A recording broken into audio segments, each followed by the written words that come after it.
नमस्कार दोस्तों, कैसे हैं आप सब। स्वागत है आप सभी का आपके अपने YouTube चैनल पर। दोस्तों, राजस्थान के गांव में जब इच्छाधारी नागिन ने दिया एक बच्चे को जन्म, परंतु गांव वालों की एक गलती पर इच्छाधारी नागिन ने जो किया, देखकर गांव वालों के पैरों तले जमीन खिसक गई।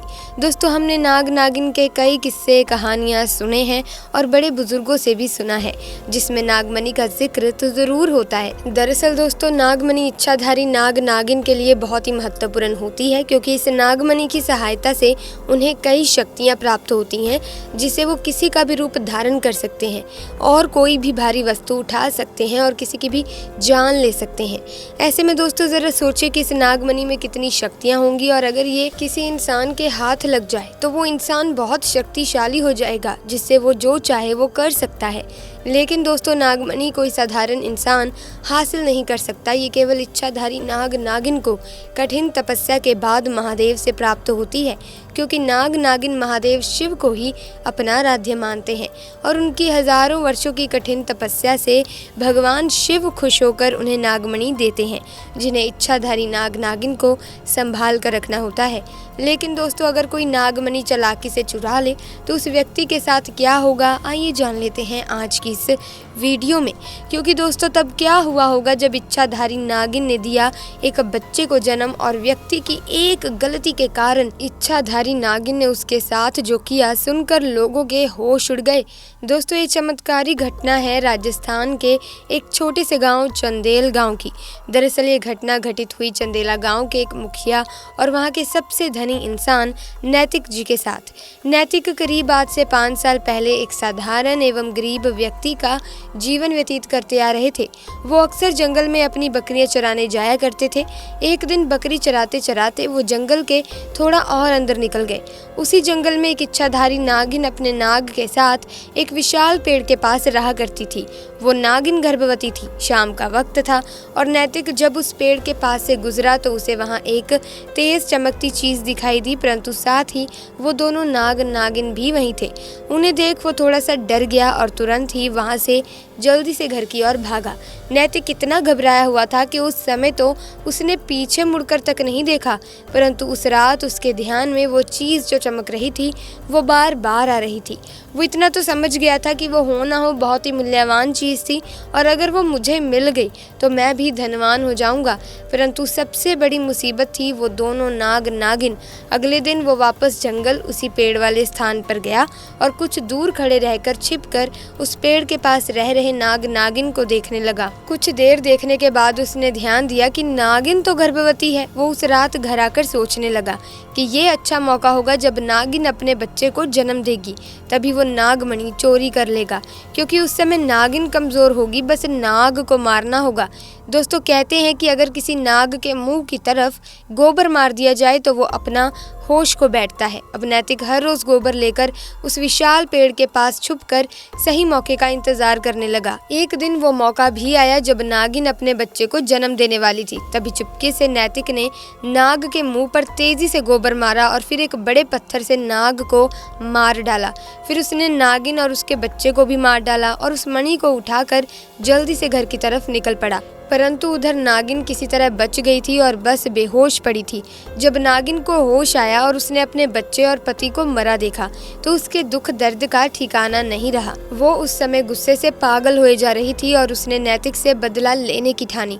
परंतु मणि चली जाने के कारण वो अपनी शक्तियों का प्रयोग नहीं कर सकती थी, परंतु अभी भी वो अपना रूप तो बदल ही सकती थी। इधर नैतिक को जैसे ही मणि मिली, उसका तो पूरा जीवन ही परिवर्तित हो गया। उसकी फसल इस बार काफी अच्छी हुई और काफी महंगे भाव में भी बिकी। उसकी तो जैसे मानो लॉटरी लग गई हो, क्योंकि जो भी वो धंधा कर रहा था उसे हर जगह से लाभ मिल रहा था। और नैतिक को पता था कि ये सब उस चमत्कारी नागमणि का ही कमाल है। गांव में हर जगह उसका नाम था। नैतिक के इस रुतबे को देखकर एक अच्छा रिश्ता नैतिक के लिए उसके पास ही के गांव से आया और सोनिया नाम की एक सुंदर स्त्री से उसका विवाह संपन्न हुआ। सोनिया अपने पति नैतिक को बहुत प्यार करती थी और बहुत इज्जत देती थी। दोनों एक दूसरे का कदम कदम पर साथ निभाते। उनकी जोड़ी गांव में मिसाल बन चुकी थी। उधर नागिन भी एक पुरुष का रूप धारण कर रोहन नाम से नैतिक के यहाँ उसका मुंशी बन गया और नैतिक का विश्वास जीतने लगा। नैतिक भी रोहन के व्यवहार और वफादारी को देख उसे अपने भाई समान ही मानने लगा। एक दिन सोनिया अपने पति नैतिक के पास आती है और बताती है कि तुम पिता बनने वाले हो, मैं गर्भवती हूँ। ये सुन नैतिक की खुशी का ठिकाना नहीं रहा। उस दिन वो खुद अपने मुंशी रोहन के पास गया और बोला कि देखो रोहन, मेरा कोई भाई नहीं है, परंतु जब से तुम्हारा साथ मिला है तुम मेरे सगे भाई से भी कहीं अधिक बन चुके हो। आज मैं बहुत खुश हूँ, इसलिए आज मैं अपनी पत्नी और तुम्हें एक खास जगह ले जाना चाहता हूँ, क्योंकि मेरा इस दुनिया में तुम लोगों के सिवा कोई नहीं है। और वो अपनी पत्नी और रोहन को कार में बिठाकर गांव के कोने में ले जाकर कार एक छोटी सी कुटिया के सामने रोकता है और बताता है कि जब वो छोटा था तभी इसी कुटिया में उसकी माँ की जान उसे जन्म देते ही चली गई थी। उसके पिता तो पहले ही गुजर चुके थे। तब एक बूढ़े बाबा ने उसकी माँ को वहीं दफना दिया था और नैतिक को उसी बूढ़े बाबा ने पाला था। नैतिक बताता है कि जब भी उसके साथ कोई बुरी घटना होती है या वो दुखी होता है तो बस वो इसी कुटिया के पास चला आता है। यहाँ उसे एक अनोखा सुकून मिलता है। नैतिक आगे बताता है कि आज तुम दोनों को मैं इसीलिए यहाँ लाया हूँ क्योंकि तुम दोनों अब मेरी जिंदगी का अहम हिस्सा बन चुके हो। दोस्तों, ये सुन सभी की आंखों में पानी भर आता है। कुछ देर रुकने के बाद जब वे वापस पहाड़ी से होते हुए घर को जाते हैं तो अचानक उनकी गाड़ी पहाड़ी पर एक बड़े पत्थर से टकराती है और गाड़ी को जोर का झटका लगता है, जिसके कारण नैतिक तो कार में ही फंसा रहता है, परंतु उसकी पत्नी सोनिया पहाड़ से नीचे गिर एक पेड़ पर अटक जाती है और उस पेड़ के ठीक नीचे बहुत ही गहरी खाई थी। दोस्तों, वो रात कार्तिक पूर्णिमा की ही थी। रोहन अपनी शक्तियां पाकर पुनः नागिन रूप धारण कर लेता है। नैतिक रोहन को देखकर चौंक जाता है क्योंकि रोहन अब नागिन में पुनः बदल गया था। वो नागिन नैतिक को बताती है कि कैसे ठीक इसी तरह वो भी स्थिति में फंसी थी जब नैतिक ने उसका पूरा घर संसार लूट लिया था, उसके पति और बच्चे को मारकर, और आज मेरे पास बदला लेने का एक अच्छा मौका है। नैतिक घायल गाड़ी में फंसा हुआ था और रो रो कर नागिन को बोलता है कि भले मेरी जान ले ले परंतु मेरी पत्नी गर्भवती है, उसे छोड़ दे। परंतु तभी उस नागिन को अपनी वही स्थिति याद आती है कि क्या होता है जब कोई अपना छिन जाता है। ये जिंदगी का सबसे बड़ा दुख होता है। नागिन ने नैतिक का उसकी पत्नी के प्रति सच्चा प्यार देख उसे माफ कर दिया और उसकी पत्नी को उस पेड़ से निकाल बचा लिया तथा दोनों को हॉस्पिटल छोड़ खुद वापस जंगल में उसी विशाल पेड़ के पास चली गई।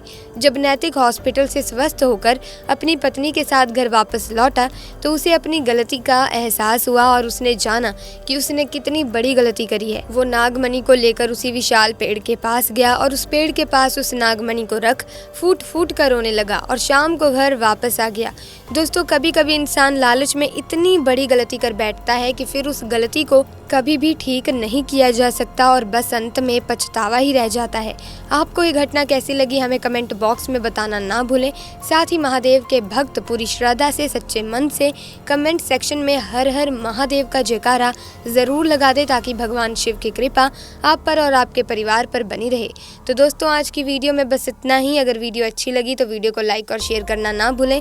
साथ ही चैनल को सब्सक्राइब करके बेल आइकन को प्रेस कर दें ताकि नए वीडियोस की अपडेट आपको मिलती रहे। आपका बहुत बहुत धन्यवाद।